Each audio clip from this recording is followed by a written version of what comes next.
Hi అండి, welcome to KS jewellery collections. ఇందులో వచ్చేసి 3 డిఫరెంట్ మోడల్స్తో లాంగ్ హారం నక్షి చూపిస్తున్నానండి. ఇందులో వచ్చేసి స్వరాక్షి పర్ల్స్ విత్ నక్షి బాల్స్ వస్తాయండి. పెండెంట్ వచ్చేసి శ్రీకృష్ణ పెండెంట్ వచ్చింది. క్వాలిటీ చాలా హెవీగా ఉంటుందండి. పెండెంట్ కూడా చాలా బిగ్గానే వస్తుంది.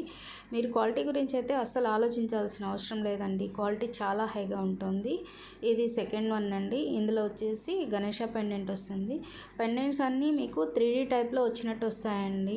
చాలా క్వాలిటీ హైగా ఉంటుంది. చూడండి ఒకసారి, పెండెంట్ చాలా పెద్దగా ఉంది కదా. సో ఇందులో కూడా ఇది వచ్చేసి స్వరాక్షి పర్ల్స్ ప్లస్ నక్షి బాల్స్ ప్లస్ ఇందులో మోనాలిసా బీడ్స్ యాడ్ చేయడం వచ్చిందండి. ఇందులో వచ్చేసి శివపార్వతి పెండెంట్ వస్తుందండి. సేమ్ శివపార్వతి ఇయర్ రింగ్స్ కూడా వస్తాయి. క్వాలిటీ చాలా హై ఉంటుంది. చూడండి, పెండెంట్ కూడా పెద్దగా ఉంది కదా. నచ్చితే ఒక లైక్ చేయండి.